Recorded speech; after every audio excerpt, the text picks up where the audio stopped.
Pokemon's VGC format for Scarlet and Violet has been one of the most versatile formats we've had in VGC for generations. In my mind, Regulation E has been a huge step going forward in terms of adding more Pokemon to not only have top tier threats in this format, but also to balance out other noteworthy ones, such as the Ogerpons being a great check to Fluttermanes, Como being a great check to most physical threats without being too overbearing, Sinistcha being great for a lot of bulkier archetypes, and many other new introductions. When you add in the fact that a lot of noteworthy Regulation D Pokemon also got buffed to keep up with these, like Roaring Moon gaining access to Knockoff,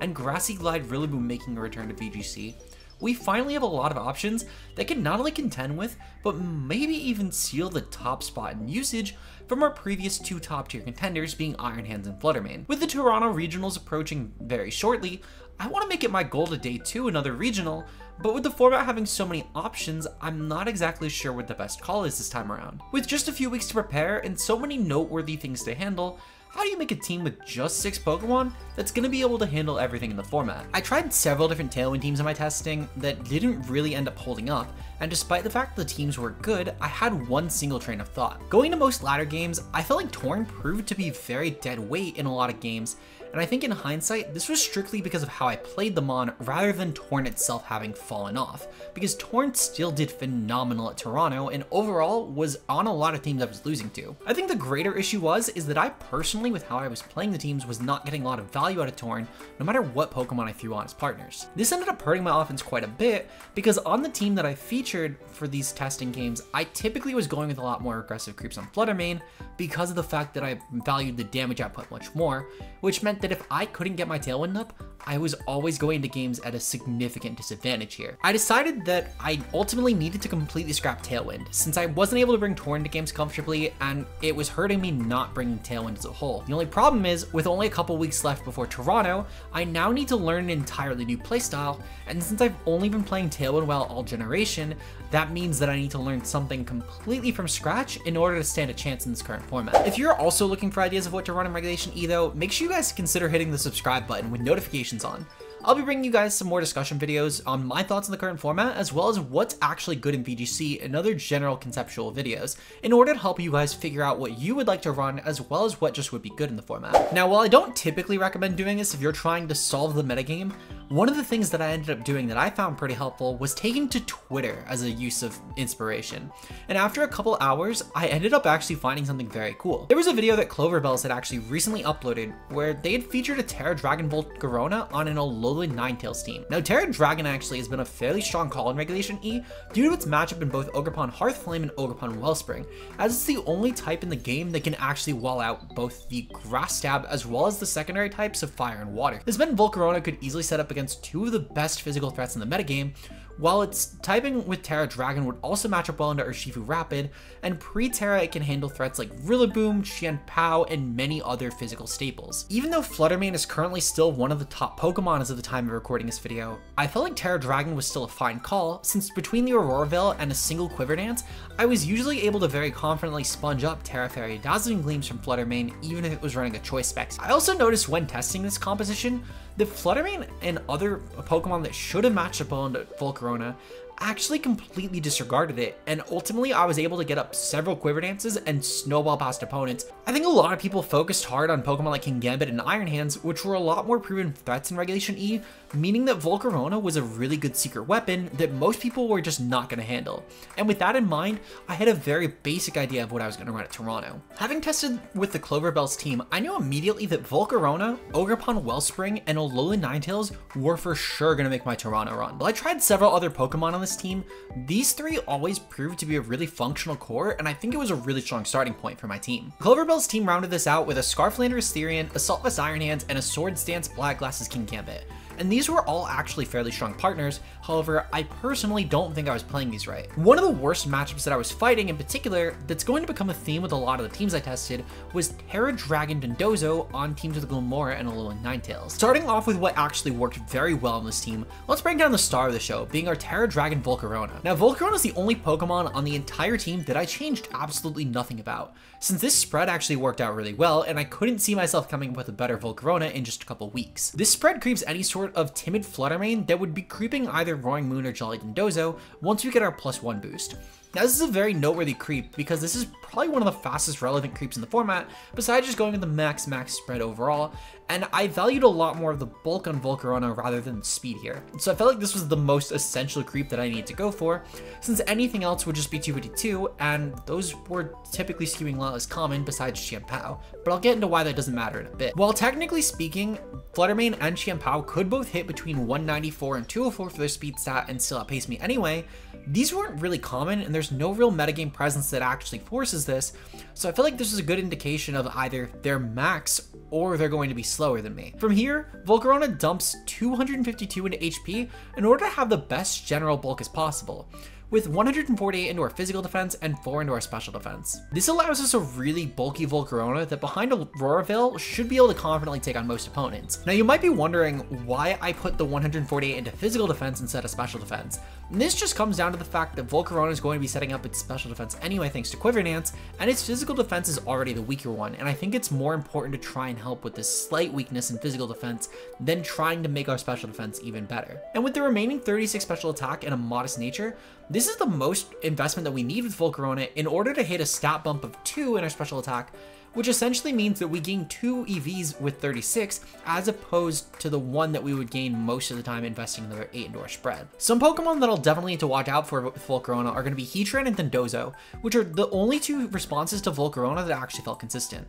Dondozo's only going to be a good response if it goes for Tera Dragon, and otherwise it's pretty easy to handle. However, Tera Dragon is by far the best Tera typing on this Pokemon right now in the current format, and it's the only real way to run Dondozo right now. So if I do fight a Dozogiri team, this is likely going to be the Tera type.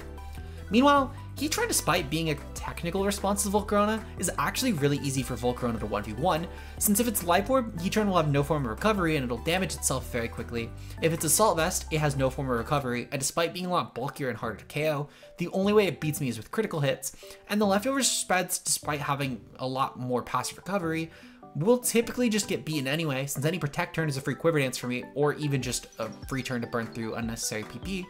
And without the Assault Vest, they are a lot easier to KO, thankfully. Now moving on to Alola Ninetales, this is actually one of the 2 Pokemon that I carried over from the team that I did make some changes to. This was pretty minor though, as I did change the Tera typing from Water to Ghost, since I never really clicked Tera Water, but at least Tera Ghost gave me a good Fake Out immunity if I needed to set up Veil. We have Icy Wind for a strong form of speed control here, allowing us to be less reliant on Quiver Dance Volcarona, as well as Aurora Veil for a really good setup overall defensively.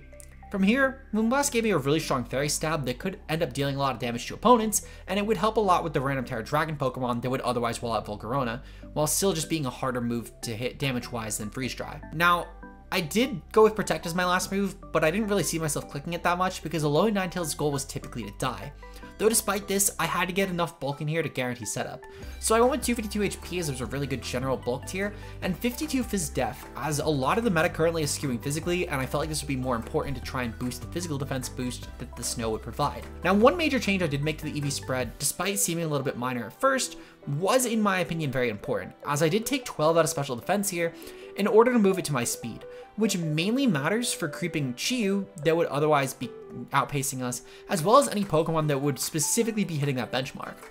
The big noteworthy threat that came into play was either Fluttermane that were aggressively creeping Chiyu, which really only happened I guess when I matched against people who creep Fluttermane like I did, or more importantly Landorus Incarnate, which I was actually fighting a lot of, as this does have a really good matchup into Pokemon like Heatran that are common right now, and it has a really powerful Life Orb stab with Sandsear Storm. Ogerpon Wellspring was another huge focal point of this team. This gave us a really strong physically offensive presence, and most teams weren't really prepared for my Ogerpon Wellspring due to the fact that I had a lot more attack investment than most of them would have. Swords Dance was only starting to come up right before Toronto, so I figured the investment for my initial team would suffice here in order to allow me to get a couple big changes, mostly due to our speed creep. This moveset stayed the same with Spiky Shield, Horn Leech, Ivy Cudgel, and Follow Me, though I did heavily debate switching Follow Me to Swords Dance here, though I decided to keep it just since it gave a lot less reliance on Tera Dragon Volcarona. Being able to force Urshifu to respect Volcarona without having to burn a Tera Dragon was a really big deal, since Ogerpon can put a lot of pressure here, and allowing myself to still go for Tera Wellspring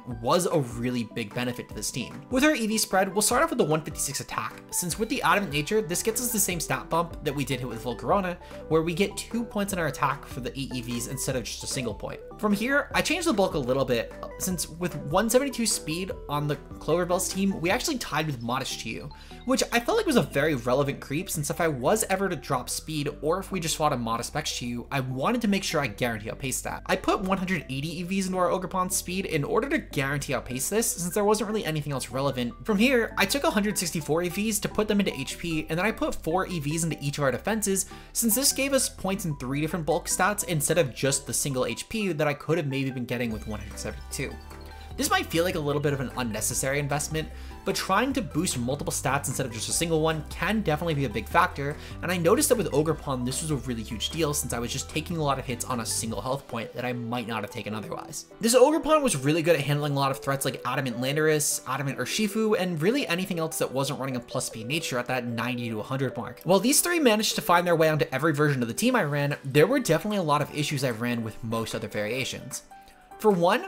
on a lot of the earlier teams, I was running Scarf Landorus for speed, which while Landorus was really good, it typically only ended up getting pressured by other Landoruses, which might have just been with how I played the team, because I played my Landorus a lot more of a crutch rather than as a nice defensive backbone that happened to be fast. I also felt like there had to be a better fake out Pokemon than Iron Hands, but I wasn't really sure what that could have been. These 2 issues ended up manifesting themselves into my 4th Pokemon, which was Rillaboom, which was a nice compromise between these issues since it gave me a really fast priority option with Grassy Glide that I could consistently spam while also giving my team fake out support. I gave Rillaboom a nice Assault Vest here to help with the specially defensive role that this could provide, and with Tera Fire, this was a great check to the Chi-Yu Fluttermane leads that would otherwise be very common on a lot of specially heavy teams. For my last 2 moves, I went with Wood Hammer and U-Turn, allowing Rillaboom to not only break through a lot of opponents, but it also gave me a really good pivot to maybe bring out Pokemon like Ogerpon and Volcarona more easily. I definitely had to debate between U-Turn and High Horsepower, and I'd be lying if I said this wasn't something I considered all the way up until the day of the event. However, it wasn't really hurting me in a lot of practice games since Volcarona could 1v1 a lot of Heatrans,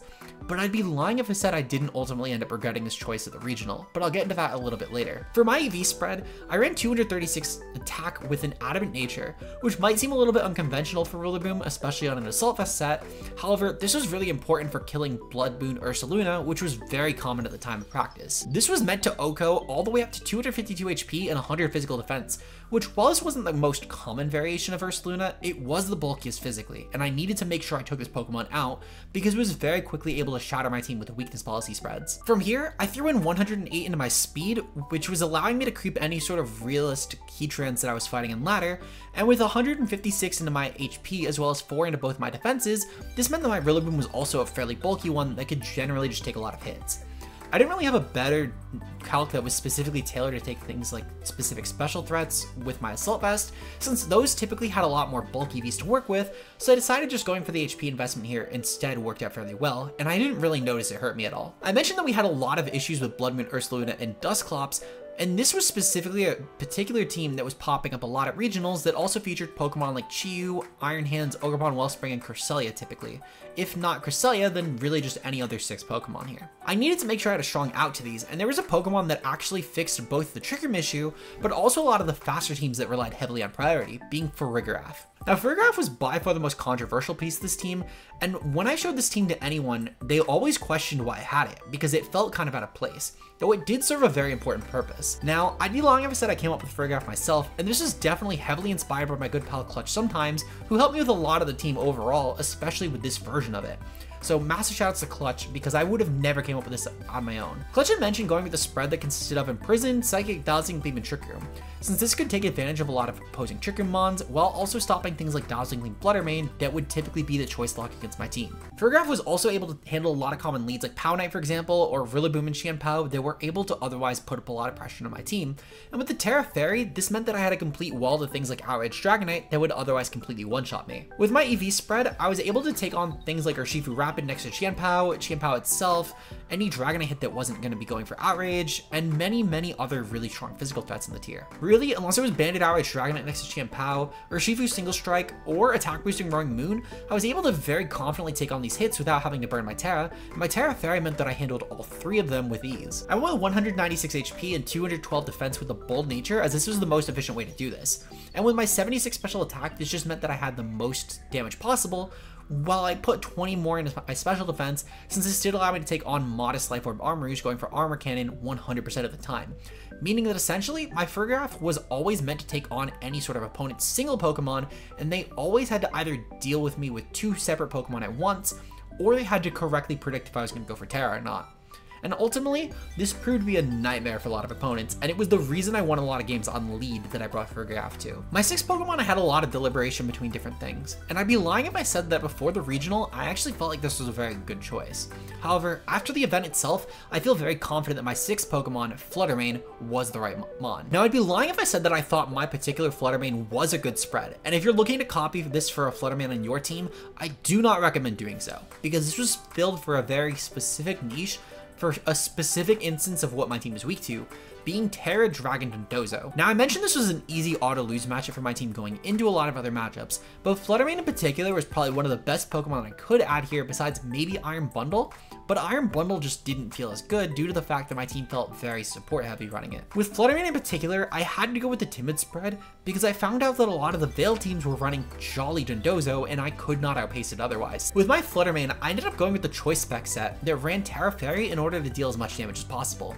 with a moveset of Moonblast, Dazzling Gleam, Shadow Ball, and Power Gem, with Power Gem being a very last second addition in order to handle Hearthflame Ogerpon a lot more reliably. While I did have Thunderbolt beforehand, I didn't really click it besides into Dondozo pre-Tera, but when they were always going for Tera Dragon on me anyway, I figured this wasn't really a big deal. With the 116 HP and 132 Fizz Def, I should be able to also take on Pokemon like King Gambit as well as Chien-Pao, as long as Chien-Pao in particular is running a Jolly nature. From here, I had 108 investment that I was able to put into my special attack to deal as much damage as possible, and I had 4 remaining that I just added to special defense. I think the team itself honestly is a really strong team, and my biggest issues ended up coming down to the fact that I didn't practice my lines well enough. I kept making changes until the day of the event pretty much, and instead of trying to learn my team very thoroughly, I ended up making changes that completely changed how I had to play the team. I kept trying to optimize the team all the way until the last second, and I think that in some areas this paid off, but ultimately I just didn't know a lot of my calcs off of my head, which would have been something I could have maybe known if I kept the team from a couple days before. My worst matchup on paper, for example, was Tera Dragon Dondozo,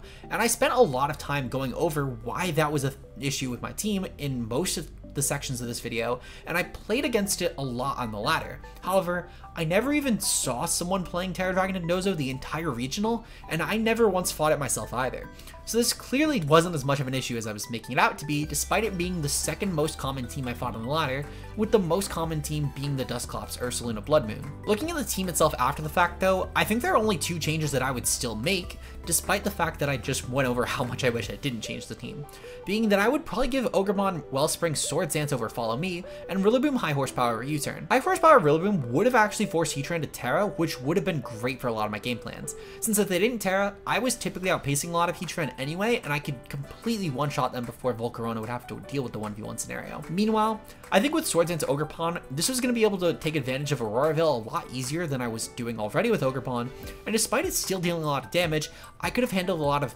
really big Assault Vest threats a lot more easily. I'm going to leave the rental on screen here with the updated changes as well as with the paste in the description below, since I think this will hopefully be helpful for anyone who might be trying this team, since I do still think that this is a very good team into the current format. If you guys want to see any future VGC content on the channel as well, make sure you guys comment down below what things you want to see me talk about, and hopefully I'll be able to bring you guys these videos that will be able to help you guys learn the format better. I'm going to try and bring back the weekly content on this channel, as I do think overall this is a channel that I have a lot of ideas for now, and hopefully you guys will be able to stay tuned for that. Shoutouts to Kurt for editing this video, and I'll see you guys in the next one. Peace out.